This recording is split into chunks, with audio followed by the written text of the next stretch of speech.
You know, for more than 100 years, the Byzantine Empire was basically in a civil war. But this wasn't a war fought with swords and spears. Nope. The weapons here were paint, wood, and theology. And right at the heart of it all was this thing, the icon. We're not just talking about a pretty picture for a church. This was the epicenter of a huge, empire-shaking fight over the very nature of God and humanity. So let's just get right into it. The whole conflict, what we call the iconoclast controversy, it all boiled down to one, seemingly simple question. Think about it. Can you, and maybe more importantly, should you, paint a picture of an invisible God? I mean, how do you even do that? The answer to that question, well, it would go on to define Eastern Christianity for the next 1,000 years. No big deal, right? All right, so to really get how this all gets resolved, we've got to understand the other side first. I mean, you have to appreciate just how powerful their arguments were. So let's start with the case against icons, the case made by the iconoclasts, a name that literally means image breakers. So the iconoclasts, they walked into this debate with what they saw as the ultimate trump card, the Bible itself. For them, it was crystal clear. The second commandment wasn't just, a friendly suggestion. It was a direct, absolute, divine order against making any religious images. Period. End of story. And look, this wasn't just some random vandalism spree, smashing art for the fun of it. Oh no. These guys saw themselves as reformers, as heroes pulling the church back from the edge of a cliff. In their minds, the everyday person had started worshiping the wood and the paint. They were forgetting the invisible God the icon was supposed to point to. So for them, this was a crusade. They were literally fighting for the soul of Christianity. But they didn't just have the Bible on their side. They also laid this absolutely brilliant theological trap. It's kind of like a gotcha moment. They said, look, any attempt to paint Christ is doomed from the start. Why? Well, think about it. If you paint his human body, you're splitting his humanity from his divinity, and boom, that's heresy. Okay, so what if you try to paint his divine nature? Well, how in the world do you paint the infinite, uncontainable God? You can't.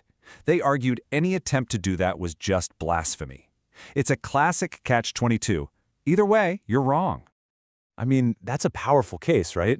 It seems totally airtight. You can see why they were so convincing. But the other side, the defenders of the icons, they were called the iconodules.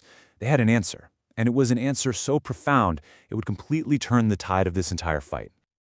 And here it is. This is the pivot, the absolute core of their entire defense. The iconodults basically said, hey, you iconoclasts, you're living in the past. You're stuck in the Old Testament. You're forgetting the one single world-changing event that changes everything, the incarnation, the moment when the invisible God chose to become visible. And yeah, they had scripture for this too. They pointed right to Colossians. If Christ himself is the image, and the Greek word there is icon, of the invisible God, then wait a minute, God himself already solved the problem for us. He gave us the original, perfect, living, breathing icon in the person of Jesus. In a way, God made the very first icon. Okay, so this breaks down their logic perfectly. Let's just walk through it together. Step 1, the Word became flesh. Simple enough, right? He took on a real human body.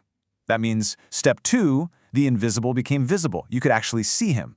Which leads to step 3, and this is the fancy theological part, the uncircumscribable, meaning the thing you can't draw a line around, became circumscribed. He was contained in a specific human body at a specific time and place. So what's the logical conclusion? Step 4, what has been seen can be depicted. If you could see Jesus, you can paint Jesus. And here's where they just completely flipped the script. The iconodules said, wait a second, refusing to paint Christ, that's the real heresy. Because if you say he can't be painted, you're basically denying he was truly physically human. You're making the incarnation seem like some kind of ghost story, not a real historical event with a real body. Suddenly, the fight for the icon became a fight for the very humanity of Jesus. So, as you can imagine, this was not a polite debate. This was an all-out theological war that raged for decades. We're talking emperors taking sides, people being persecuted. It was a mess. Finally, the church knew it had to step in and settle this thing once and for all. And that moment came in the year 787. At a big meeting called the Second Council of Nicaea. Bishops, theologians, all the big thinkers, they all gathered to figure out the final, official ruling on icons. So how do you solve a problem that's been tearing an empire apart for 100 years? Well, you find the perfect analogy. And they landed on one that every single person, from the peasant to the general, would instantly get: the relationship between the emperor and his statue. This line from St. Basil basically unlocked the whole thing. Think about it. When a soldier salutes a statue of the emperor, is he honoring a chunk of stone? No, of course not. He's honoring the emperor himself. The honor doesn't stop at the statue, it passes through it to the real person it represents, the prototype. And the council said that is exactly what's happening with an icon of Christ. And this led them to the crucial distinction that finally put an end to the whole war. They drew a very clear, sharp line between two kinds of honor.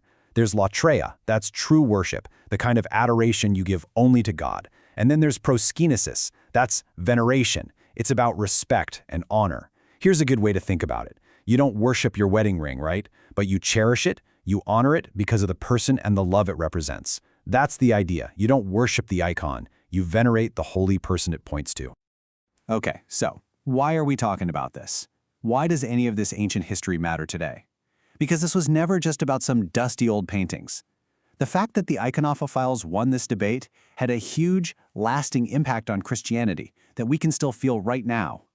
So after all that, what exactly is an icon?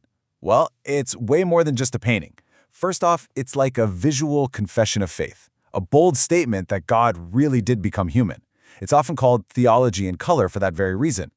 It's also this powerful idea that the physical world, wood, paint, our own bodies, isn't bad, but can actually be a channel for something holy. And maybe most beautifully, it's thought of as a window into heaven, a way to connect with the divine. It's a sign that God isn't far away, but entered right into our world. And that kind of leaves us with a pretty provocative question for our own time, doesn't it? I mean, the Byzantines fought a literal war over what it means to honor an image. Fast forward to today, and we are just saturated with images on our phones, our screens, everywhere. So it makes you wonder, what are our modern icons? What are the images and faces we choose to elevate, to give our attention to? And what does that say about what we truly, deeply venerate today?